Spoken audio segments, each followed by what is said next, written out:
Hallo, hier ist die Katherine Bihlmeier und here is the lesson of 72 from our daily exercises to come back to peace and stillness in the mind, which is set up in love and in peacefulness and in your divinity. Coming back home again. So with this lesson, probably you are. The lesson is called Holding Grievance is an attack on God's plan for salvation. While we have recognized that the ego's plan for salvation is the opposite of God's, we have not yet emphasized that it is an active attack on his plan and a deliberate attempt to destroy it in the attack. God is assigned the attributes which are actually associated with the ego, while the ego appears to take on the attributes of God. That's what our ego loves to do, and then the ego is lying to us, and we buy it very often. We buy what the ego is telling us without even seeing it or recognizing it. But you will see it for sure, because you will feel it when you suffer again. And then you feel sad again, and it's heavy on you. The ego's fundamental wish is to replace God, because the ego doesn't want to be in God. He doesn't want that you are in God. God, in fact, the ego is the physical embodiment of that wish. For it is that wish that seems to surround the mind with a body, keeping it separate and alone and unable to reach other minds except through the body that was made to imprison it. That's a very strong idea, huh? And remember, we really don't need to believe that what we hear here. It's not about believing it, it's just to change a perspective where the ego comes alive and wants to go against and brings quite lots of stuff up. So you can do the idea, running the idea for whatever shows up and comes up, because that's kind of forgiving yourself and freeing yourself from all this unconscious stuff. At least this is doing it with me. So for it is that wish that seems to surround this mind with a body, keeping it separate and alone and unable to reach other minds except through the body that was made to imprison it. The limit on communication cannot be the best means to expand communication. Yet the ego would have you believe that it is. I think it's all funny actually. It's not really serious at all, because all is not really existing. In the existence there is just love and light. That's what you truly are, in your true essence. Although the attempt to keep the limitation that a body would impose is obvious here, it is perhaps not so apparent why holding grievances in an attack on God's plan for salvation. But let us consider the kinds of things you are up to hold grievances for. are they not always associated with something a body does? A person says something you do not like. He does something that displeases you. He betrays his hostile thoughts in his behavior. So you are not dealing here with what the person is. On the contrary, you are exclusively concerned with what he does in a body. You are doing more than failing to help in freeing him from the body's limitations. You are actively trying to hold him to it by confusing it with him and judging them as one. Herein is God's attack. For if his son is only a body, so must he be as well. A creator wholly unlike his creation is inconceivable. In God is a body. What must his plan for salvation be? What could it be but death? In trying to present himself as the author of life and not of death, he is a liar and a deceiver, full of false promises and offering illusions in place of truth. The body's apparent reality makes this view of God quite convenient. In fact, if a body were real, it would be difficult indeed to escape this conclusion. And every grievance that you hold insists that the body is real. It overdoses entirely what your brother is. It reinforces your belief that he is a body and condemns him for it.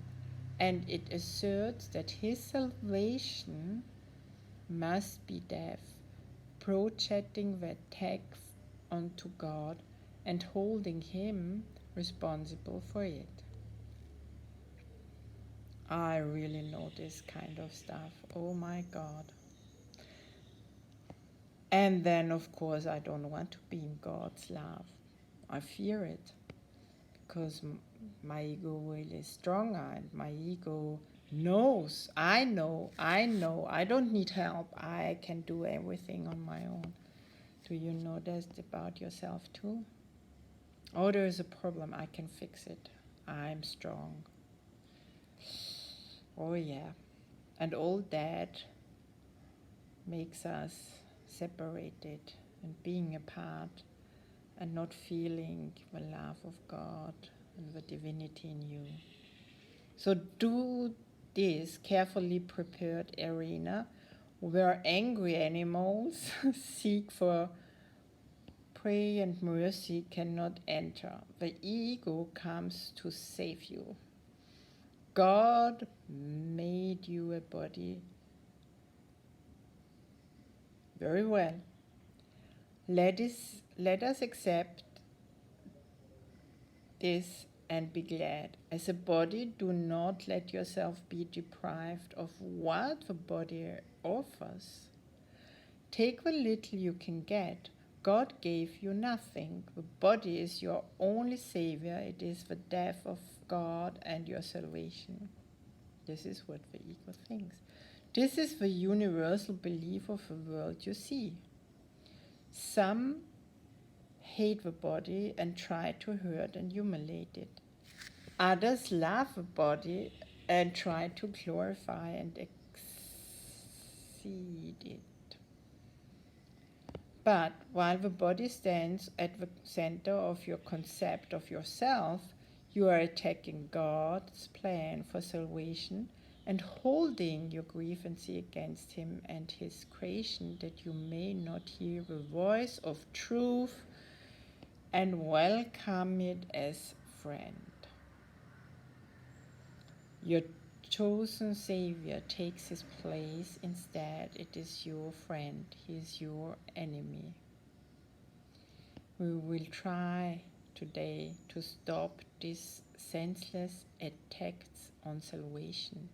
We will try to welcome it instead.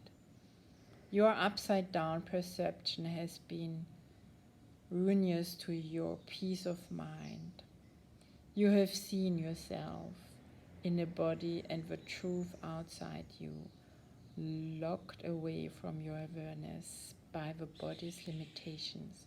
Now we are going to try to see this differently.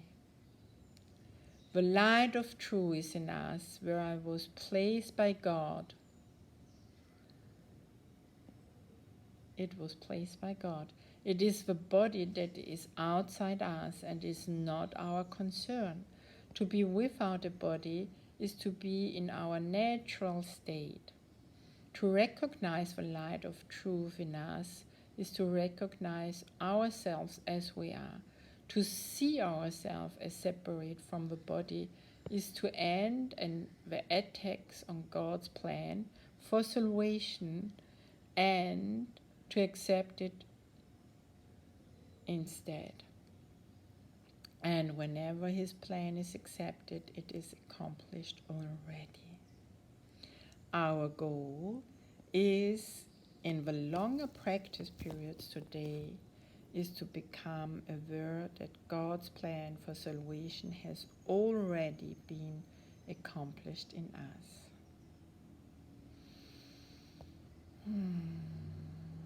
God's plan for salvation has already been accomplished in us. To achieve this goal, which must replace attack with acceptance. As long as we attack it, we cannot understand what God's plan for us is. We are therefore attacking what we do not recognize. Now we are going to try to lay judgment aside and ask what God's plan for us is. What is salvation, Father? What is salvation, Father? I do not know. Tell me that I may understand. What is salvation, Father? I do not know. Tell me that I may understand. Then we will wait in quiet for his answer. We have attacked God's plan for salvation without waiting to hear what it is. We have shouted our grievances so loudly that we have not listened to his voice. We have used our grievances to choose to close our eyes and stop our ears. Now we would see and hear and learn. What is salvation, Father?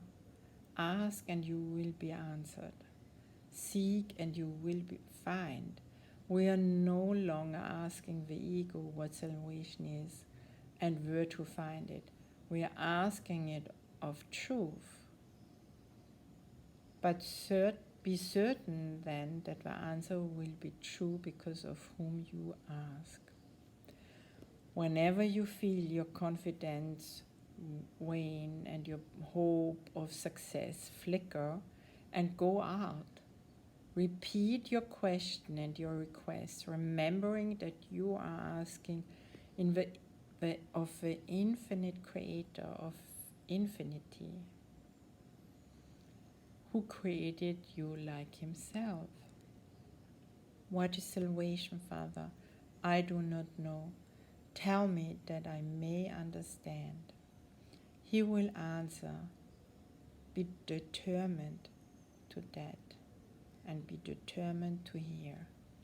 Once or perhaps 2 shorter practice periods, an hour will be enough for today, since they will be somewhat longer than usual. These exercises should begin with this: holding grievances and attack on God's plan for salvation. Let me accept it instead. And what is salvation, Father? Then wait a minute or so in silence, preferable with your eyes closed, and listen for his answer. Maybe you don't hear anything, but you will sense. Maybe you just experience coming back to peacefulness and stillness and sinking into your own God's happiness, rejoicing in God again. Let's see and check it out. I wish you a tremendous outcome, and remember, it needs a couple of times, okay, to say that until everything in you heard it. Thank you for being part of our Miracle Heart family. And remember, if this is a contribution and this brings change to you, then please share it with your beloved ones, and they can also share it. And because together we are the miracles that we want to see in the world. God bless you. Thank you for listening, for following, and for signing up, and for sharing it, and for commenting and asking your questions or telling me what came out, what experience did you have with that. Thank you very much for being part of all that and for all your contribution, also for the world. You are a miracle. Thank you. Bye.